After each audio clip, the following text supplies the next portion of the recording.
tragic fires in Hawaii recently, as well as the devastating hurricanes, floods, tornadoes, droughts, and other wildfires, remind us how much climate has a financial impact. That's why investors, customers, markets, employees are demanding more climate-related disclosure.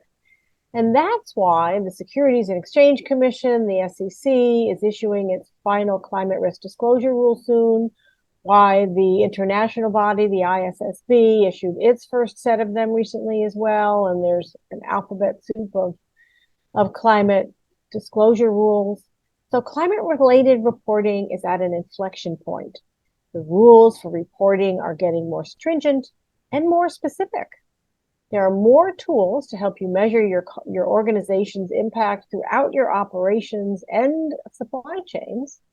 But how do you choose which one to use? How can you tell if the companies you invest in or work for or buy from even are genuinely taking these actions or just window dressing? Today, we're going to find out from a woman at the forefront of developing these tools and helping companies use them in their reporting. Welcome to Electric Ladies Podcast. We share stories, insights, tips, and advice from remarkably innovative women working on the front lines of corporate responsibility, energy, sustainability, and ESG related issues. I'm your host, Joan Michelson. We talk about innovation, leadership, technologies, and careers, always bringing a new perspective. We even give career advice in every episode, especially at the end. Find us anywhere you like to listen to podcasts, on our website, electricladiespodcast.com, and through my Forbes articles as well. And please pass it on to your friends. And if you're so inclined, leave us a 5-star review. It helps other people find us. Just a quick note, if you are at an inflection point yourself in your career, looking for support or with your ESG work, please reach out to me on Twitter and let me know. We can help you no matter what industry you're in. We're in a time of both flux and opportunities, so there's could be opportunities for you as well. So, do you look for ESG related criteria in your investments? Do you look for the environmental impact of the companies in your portfolio or that you buy products or services from? Do you think about the impact of climate change on the finances of your organization or the ones you invest in? But how can you tell what's true? How can you decide which software tools to use to help you figure out what's true? Let's find out from a woman helping companies do this work every day. I'd like you to meet Evelyn Saelens, ESG Advisory Lead at UL Solutions. If you haven't heard of UL before, briefly stated, I'll let Evelyn explain it better, but it's a 130-year-old organization focused on validating scientific claims for all these years.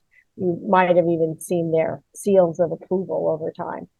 But Evelyn has been there about 7 years, and before that was doing analysis and consulting services in a range of infrastructure-related industries in London and Kenya, which was very cool. I'm particularly intrigued by her previous work in Engineers Without Borders. I didn't know there was such a thing, so we'll have to find out about that.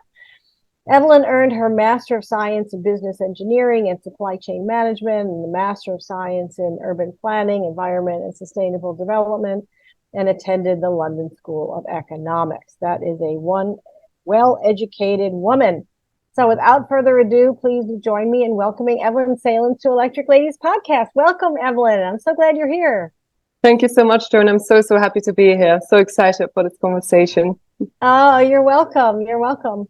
So first of all, for context, please explain a little bit about UL, formerly known, of course, as Underwriters Laboratories, and its focus throughout its history and today. Yeah, absolutely. So as you mentioned, UL has a long-lasting history of testing and verification and living towards its mission of making the world a safer space. Now, about 10, 20 years ago, what really meant a safer world, UL started to look more at also sustainability. These climate events, they're impacting our everyday lives. They're making the world unsafe. So UL Solutions over the last couple of decades have developed more standards, program solutions, really focused on sustainability, as that very much fits that motto of creating a safer world. And what's so interesting about the angle that UL Solutions took is that long-lasting backbone of being very standards, very certification-driven, is that mission, and that view is carried through when we do ESG related work, where sometimes it might feel that it's hard to get to solid, tangible information. It's hard to know that what you're doing is meaningful, that it really has an impact. So what made it extremely interesting at being able to develop these ESG programs at UL Solutions is that the science and the standards driven angle always flows through what we aim to do, and then really stick to that, creating a safer world. And as you described, like with the events in Hawaii, that mission with sustainability included has never been more important. Yeah, it's really critical. So how do you guys validate the science behind what you're measuring in the climate discussion? Because some of it is obvious, some of it, I mean, if there's emissions coming out of a tailpipe, you can measure that. But some of it is not that specific, and it's not that tangible, right? So how do you make it scientific to measure these impacts? So here, if we look at what are we trying to measure and what does all the regulations mean, we hear that abbreviation ESG a lot. So that, of course, stands for environment, social, and governance. Between these three different pillars, there's different ways of getting to the metrics and the data. Environment lends itself a little bit more to what can be quantifiable. It's water, waste, energy, emissions. But in social and governance, we often have to look a little bit more at the organization and say, okay, there is room for interpretation. That is true. But any company can meaningfully say, for us, ESG, that is what it means, linked to our activities, to our business purpose. And that is then when you can have that transition to meaningful metrics that are aligned with your organization's view, strategic growth path, as well as activities along the different value chains. Oh, that's interesting. So each company is defining what it means for them, yeah, in the context of the reporting criteria they have to meet, right? Exactly. There are, of course, guidelines. There are frameworks. I like to see it as there is a box out there. There are regulations out there. They draw a box around certain topics. But really to know within what do we put specifically in that box? How do we define it? How do we define employee well-being? Employee well-being is an enormous, important topic under social. But as you say, it's not as easy to measure compared to carbon emissions out of a tailpipe. So there is an opportunity for the organization to say employee well-being for my organization's DNA, that is what that means. And at the same time, align that with what regulations might ask you to disclose and report. Perfect. Okay, that's very helpful. Thank you. So, and that's one of the reasons why I was excited to talk to you, because of UL's reputation for really making things empirical, if you will, and statistically verifiable. So talk about what are the issues that clients are coming to you with, and what industries are coming to you. So what are they saying? Evelyn, we're looking at X, or we're wrestling with Y, and we need your help. Yeah. So it's really interesting how the problems that customers have come to us with have shifted since I started at UL 8 years ago as opposed to now.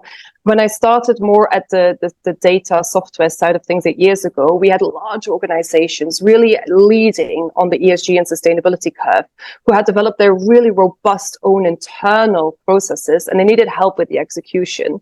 And so because there was not yet that standardization or those regulations and guidelines out there that you could easily tap into, now that has really shifted. Now we see a lot smaller, more immature companies that really don't have in-house ESG expertise coming to us saying, I am worried, I can see this regulation around the corner, I'm going to have to disclose metrics and I don't really know what they mean. Or I'm a small company, but I have a large customer who's really pushing hard on ESG within their entire value chain. So looking beyond their own operations. And so we see a lot more companies without yet that in-house ESG DNA as part of their business saying, I know we really need to act on this, but I would not even know where to start or how to do this in a pragmatic way. And that is where now with the ESG advisory team beyond the software solutions at UL, we really help a lot of these immature companies take step-by-step bites at ESG strategies as well, so that we can grow with them and they feel like they can achieve tangible results, meaningful ESG reports aligned with data, while at the same time, staying agile and flexible and see what is happening in the world, and without trying to bite off too big of a chunk at the same time, and therefore not being able to feel like they can get there and achieve those results that they need to. That's very helpful. Thank you. That's interesting. Are they, because the regulations really are for publicly traded companies, right? But there's also regulations that have to be complied with if you work, as you mentioned, with a large company that is a publicly traded company, if they are one of your clients. Or I would imagine also if you want to, if you go for government funding or certain types of funding, so many companies I find in my own work with clients are now asking anybody who it's part of the application to be a contractor really is, or for any RFPs, requests for proposals, that you have to put in your sustainability reporting, systems and criteria and all of that, and you have to put in your ESG qualifications. So do you find that they are, it sounds like you've gone from working with more larger companies to more smaller ones, which is interesting in and of itself. Do the larger companies now have this handled? And so now the smaller companies are saying, wait, we want to work with IBM or Walmart or whoever, and they're publicly traded. Is this because the company is demanding it, or because the company has to report on their whole supply chain and they're actually required to collect it? Yeah, that's exactly right. I would not say it would be difficult to generalize saying that all large companies have this handled. So many of these regulations are newer.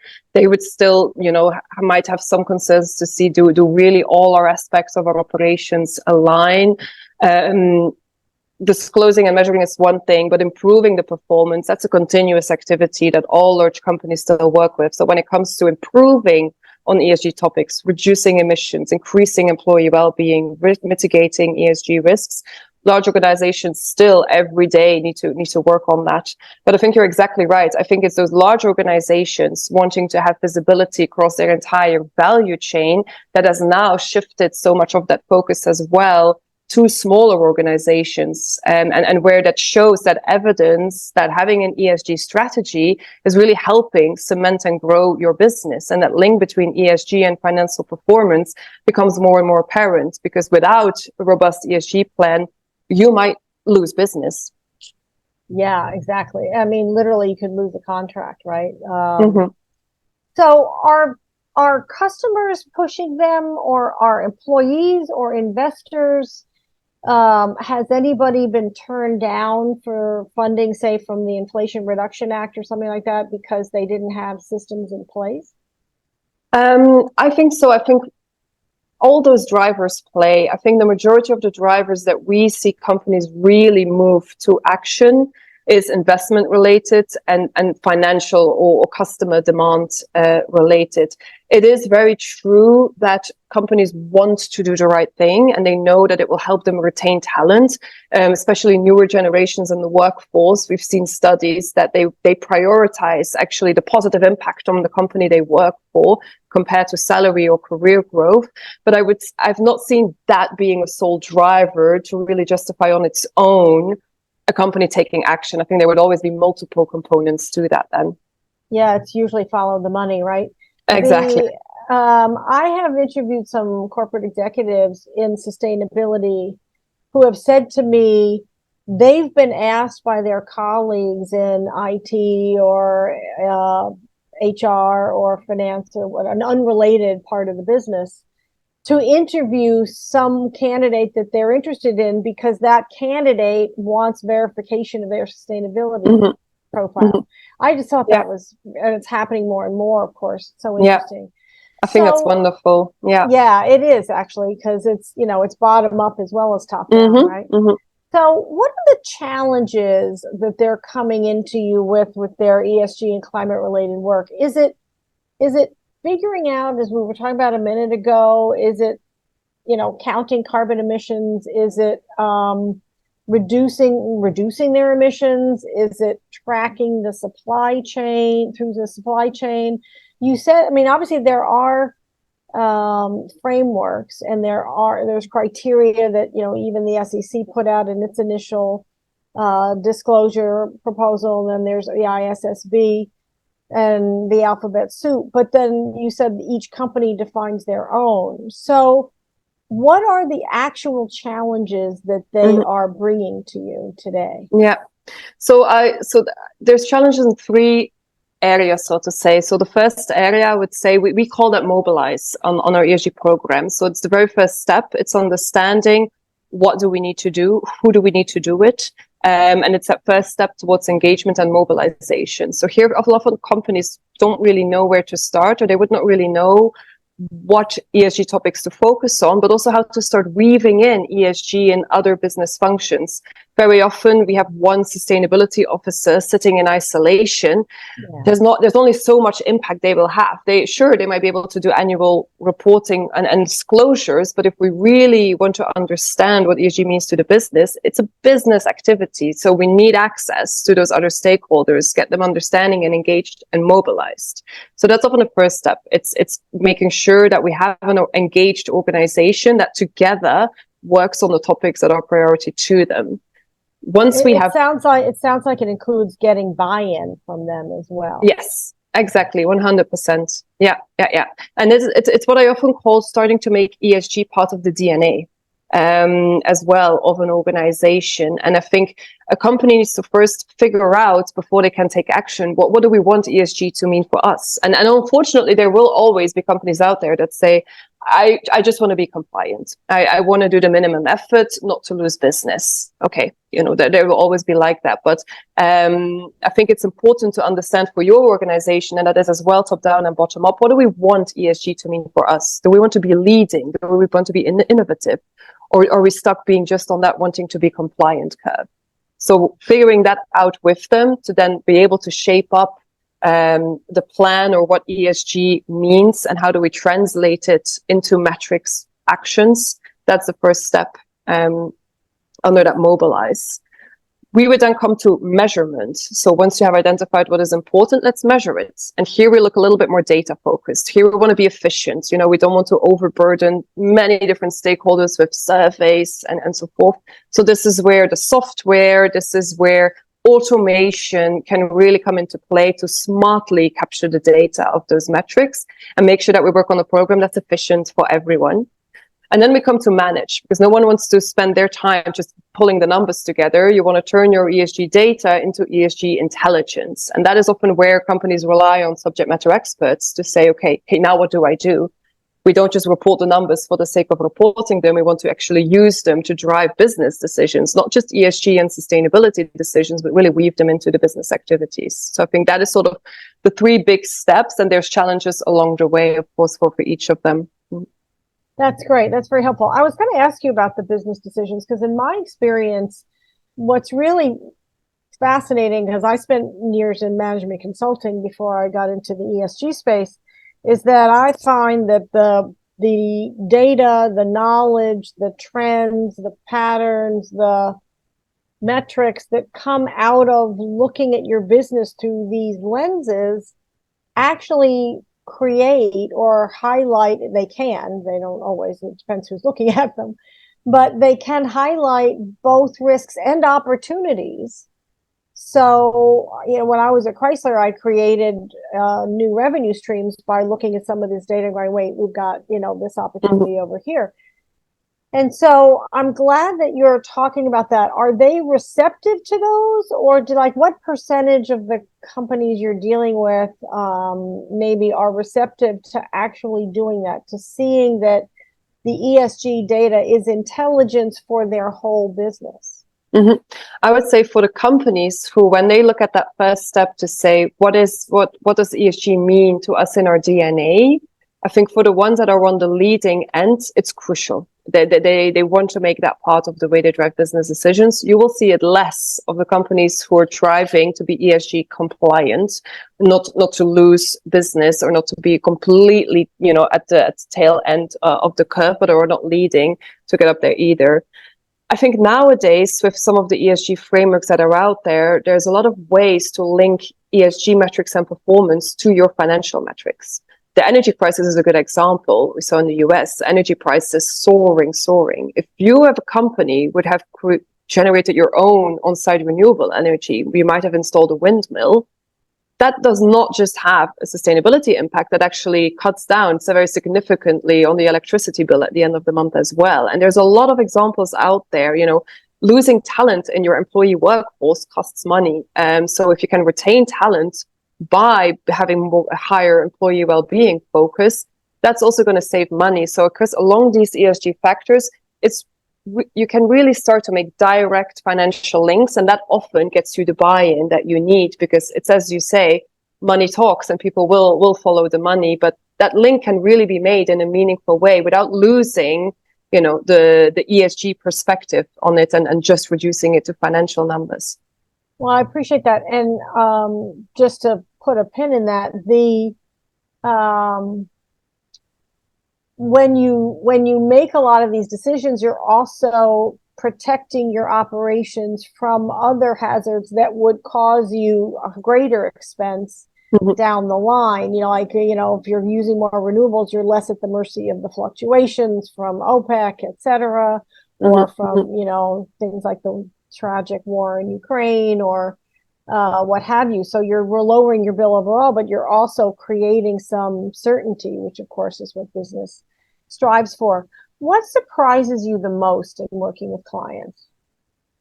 What surprises me the most is how siloed ESG still remains as a topic within the business, and where for me it now is almost common sense that finance, procurement, HR, they all have stakes in that ESG DNA of the business. And that is still very often something we really have to outline and educate and learn and connect those dots on our customers' behalf. Yeah, I think that's totally true. So many of them still look at it as a compliance issue, for example. Yes, sometimes when I visit customers on site, I find that the sustainability team is sort of up in the attic.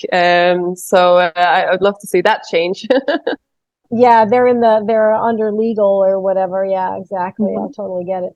So I want to get a little bit granular here in the sense of people talk about these metrics of carbon, and everything in our world is made of carbon. So as we said a minute ago, carbon emissions coming out of a tailpipe are pretty basic, or out of a power plant. But talk about UL's technologies that are measuring carbon. What are they? Because they have to be measuring beyond just emissions. What in the operations, how in the products and services. Even the computers we're talking on right now, the microphone has carbon in it. So how does measuring carbon work? Yeah, that's a good question. And I think it's right to focus the topic on carbon. I think even though ESG encompasses a lot, carbon is really a solid starting point as well, that encompasses a lot of the environmental topics. So on carbon, so here, because at UL we have sort of the product level tooling. So say I manufacture a product, we can look at all the different components in that product to really analyze the carbon impact of that. But then we also look at the top down sort of enterprise level, where we look not just at individual products, we look at all your suppliers, all your customers, and the different value chain activities across your own operations. And we can help a company go from identifying and measuring in different levels of granularity, because again, it's a large undertaking. And I think with carbon, what I always try to advocate for is not let perfect stand in the way of good. It is a step-by-step process. We can start with some gaps. We'll fill them along the way. And so I want companies to just get started, even if it's not perfect. Start somewhere with your own operations, with secondhand data, and find the right areas to improve based on where the value lies or where the carbon intense activities lie. So in order to do that, of course, we have an extensive product carbon footprint library. So there's a lot of existing products that we have carbon information for. And then, of course, we work with organizations through tooling, through software, to semi-automation, if we can, to sort of crunch the numbers efficiently and get to not a perfect view, but a good starting point. So we know where the hotspots are, and we can really focus the efforts on those hotspots. So create and pragmatism in carbon reporting is one of the things we always bring to it. More data will not lead to better decisions. So we want to focus on the right data. Yeah. Are you focused on what the product is made of, or the process that it's, because then you have to go to the operations. I mean, it's part of what scope 3 is, right? In the SEC rules is, and all the reporting is to get into, you talked about the supply chain, the value chain, but that's getting data about somebody else's organization, one of your contractors, but you don't, there's privacy issues, there's proprietary issues, there's complexity, they probably don't even know kind of stuff. So, and then there's their I mean, it can go on forever. So I get that you're saying just start and the gradations of granularity, but what's the reality of getting into the supply, and then there's the supply chain of the supply chain of the supply chain. I mean, you can go on forever. So how does that actually work in real life? We see a lot of companies weaving in carbon reporting into their sustainable procurement policies, so that it's almost mandatory for a supplier to give their carbon footprint, to give sort of their numbers, their reports, saying that you have financial numbers of your performance, the carbon performance of the products that they sell. And there's companies out there who make it mandatory, not just for suppliers to disclose carbon, but for suppliers to show reduction and achieving a carbon reduction target. So that is great to see. So it's very customer or brand driven, really putting that on the suppliers. And of course, then they might ask the full supply chain. But I think we've got to be realistic that there's always going to be some estimated data, and I think that's fine. We want to focus the granular data on the big carbon related activities, and that's what we see companies doing. They reach out to their top suppliers, they have strategic partnerships with them, they represent the hotspot of carbon activity, and there's a lot of collaboration on that. What I would love to see more of is industry level collaboration. And I think that data sharing is missing. If I'm a company with 100 customers in the same industry and I need to fill in 100 different carbon requests, that's not pragmatic nor efficient. Maybe that doesn't have to be that way. And there's some industries where you see that happening. I think in pharma, I think in the railway industry in Europe, you see industry bodies coming together to see how can we as an industry, because we all buy similar products, we all have similar supply chains, how can we tackle that problem? And I think we need to see more of that in order to really make carbon reporting more efficient, more meaningful, and take better, again, turning data into intelligence from there. It's so interesting. I'm thinking I do a lot, because I worked at Chrysler. I'm kind of a transportation junkie, and I do a lot on the auto sector and transportation sector, and they are collaborating like on building out charging stations across the country in the United States and in Europe as well. And they're collaborating on some of the lithium mining and things like that. And so you would think that there'd be an opportunity for that. I would think there's also an opportunity for a database. I mean, I interviewed a woman who has a database on construction materials. That is really interesting. She had come from, I think, Motorola and Intel and a couple other companies. Really, that's a really good point. So I want to ask you a couple other things and then get some career advice from you before I let you get back to your world. But there's so many different carbon ESG related software solutions today, tracking systems. Salesforce has one, Deloitte has, and all the other big consulting firms have them. By the way, I worked at Deloitte, so it comes to mind easily. Persephone has some, and I've talked to so many executives of companies that have them. So, what should we look for in a software solution? And I'm not asking you for a sales pitch for UL, Mhm. but I mean, what are the criteria to look for if you're listening to this and saying, oh, I need to get my act together on this, and I'm not sure that the system we have is working, especially today because this is moving at the speed of light, right? Yeah, exactly. And exactly because it's moving at the speed of light, I would recommend to look for agility in the platform that you pick. Some companies went down the 3-year developing custom solutions route. One report needs to change, one new KPI needs to be measured, and off you go. You need 10 developers to make a tweak. So I think that agility being built in, that flexibility to change, to evolve, to go more granular, because again, ESG reporting, certainly carbon reporting, it's a step-by-step process. Your supply chain will always change. You'll always have new suppliers with new products. So make sure that you choose a software that can mature along the ESG curve with you, and that you have the right partner that can, the moment you start deciding to look outside of your own operational emissions, and you want to look at your value chain emissions, make sure that you choose the provider that can grow with you in that aspect so that you don't need 10 different systems up and running, um, or need to switch gears all along. So I think that's the main thing that I would recommend. Especially if you're only starting on ESG, you might not need much today, but you want to be able to grow. Choose a vendor where you can start simple and grow along the way. Yeah, and your point kind of buried in there too, a little bit, in just to pull it out, is that needs to be able to measure your supply chain.